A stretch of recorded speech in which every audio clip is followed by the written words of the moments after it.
everybody at Microsoft, every last group, every last product was lined up and focused against Netscape.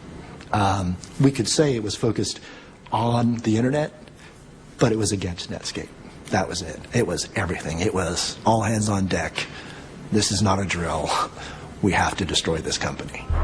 With traffic on the information highway accelerating rapidly, Gates had pulled out all the stops, pouring millions of dollars into the web and turning Internet Explorer into a do-or-die cause at Microsoft. The sleeping giant had awakened, was how he put it, and now Netscape was about to find itself in a world of trouble. So maybe, just maybe, it had been a mistake to moon that giant and get its dander up. Maybe Andreessen should have been just a little bit less confrontational. If you want to explore that with other people, I'm fine with it. Okay. But I think I'll take a pass. Andreessen announcing that Windows would be irrelevant was probably not such a hot idea.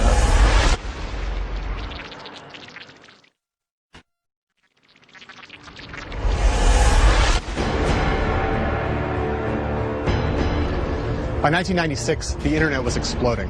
With billions of dollars at stake, Microsoft and Netscape were locked in a titanic power struggle over who would become the dominant force in the brave new world of the web. And now it was entering its final, its most dramatic, and for Netscape, its most devastating phase. Despite Netscape's head start, Microsoft's Internet Explorer team had some real advantages. Vast financial resources and reserves of coding talent, and a leader, Bill Gates, who was willing to do anything, up to and including breaking the law, to annihilate Netscape, the fresh-faced company that now ruled the web, captured the public's fascination, and threatened to finally undermine Microsoft's rule of fear.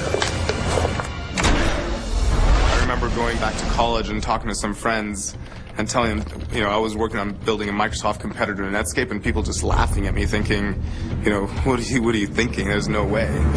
Microsoft's plan was straightforward.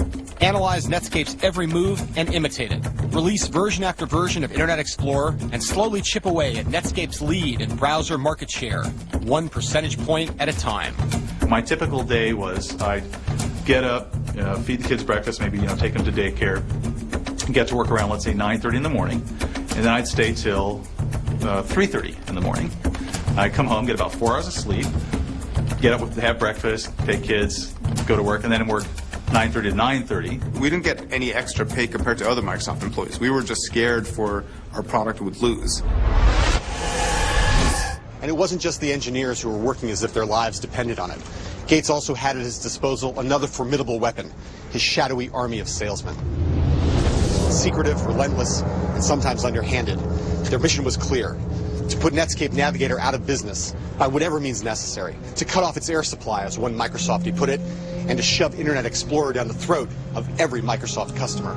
The people who sold software to PC manufacturers were like a dark cult of people who you just knew just kept making money in ways that maybe we didn't even want to know how they were making money. They're like ninjas. They're like, you don't ask them what they do, they go in and they do these deals. They're $500 million deals. These are big multi-year sales deals, and they would do whatever it is they did, and I didn't want to know, and people around me didn't want to know. Gates' army of silent salesman assassins used all kinds of sharp-edged tactics to stop PC manufacturers from installing anything other than Internet Explorer.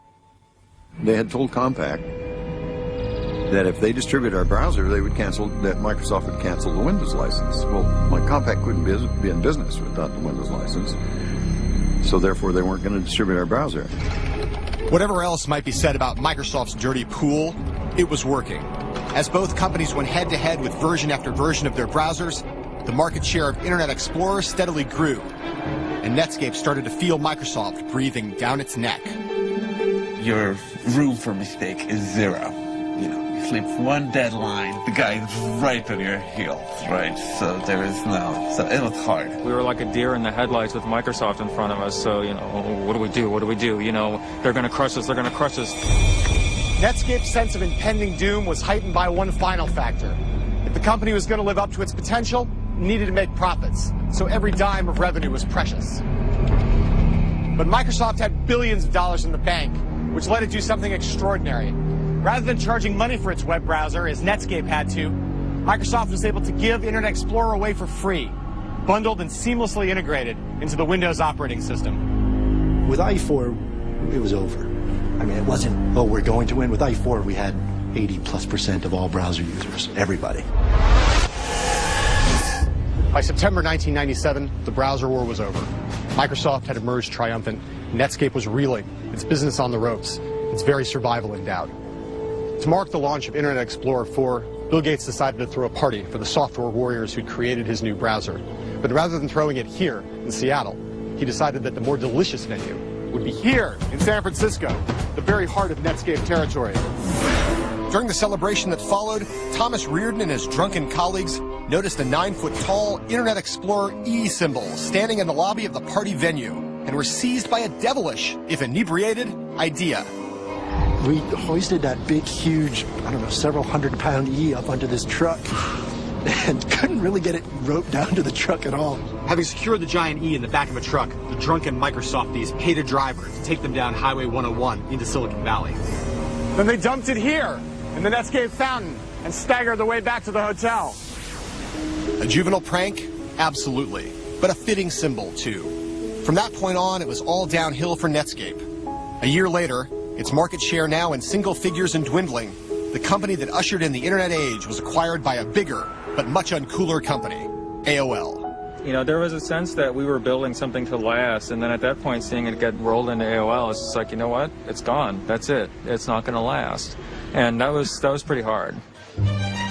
Jim Clark, too, was bummed about Netscape's demise, but he had a few, or rather a few million, ways to console himself. I invested $5 million in the company, and in the end made close to $2 billion, and that's a little bit more return than you need. All of the original Netscape engineers made their millions too, but in the end were left to ponder what might have been. You know, we were no saints either. Oh, we were much better than that. We were much better, yes. We would have been benevolent rulers. No, we would have been evil. I just know that now, but, I mean, we never got the chance to be truly evil. Jim Clark and his gang of coding misfits may have been defeated, but at least for them, the war was over. For Microsoft and Gates, however, quite the opposite was true. Now they were about to face a foe far larger and more implacable than Netscape. It was an enemy unlike any that Gates had ever tangled with before. It didn't reside in Silicon Valley, and it barely knew software from sausages. But it would threaten to tear Microsoft in two. The enemy was the United States government, which had come to believe that Gates wasn't a hero, but a kind of high-tech terrorist.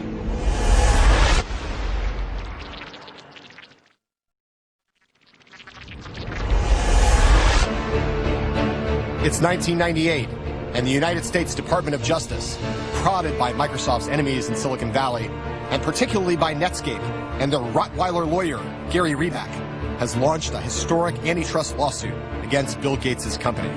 The government has accused Microsoft of using its Windows monopoly to engage in a wide variety of predatory and exclusionary business practices to prevent consumers from accessing Netscape's products and thus to put the pioneering startup 6 feet under. Now, with Microsoft's future hanging in the balance, the man who had declared himself as powerful as the president saw his company hauled into court, accused of being law-breaking miscreants, and had himself been forced to endure a marathon videotaped deposition. They had asked him questions and filmed his answers before the trial. And I think this was something new for Bill Gates, somebody asking him real hard questions that he couldn't refuse to answer. You type in here, importance, high. No. No? No, I didn't type that. Who typed in high? A computer. Here was the world's richest man, as the public had never seen him before.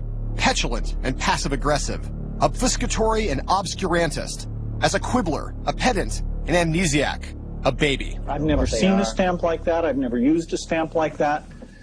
Haven't you seen stamps like that in every single one of the documents that you've been shown during this deposition? Can you get me all the exhibits? It's just a waste of time. It is a waste of time. I have no idea what you're talking about when you say ask. And so he came across in those tapes as not quite being truthful. In court, the government showed Gates on screen, denying any knowledge of the infamous June 1995 meeting with Netscape, saying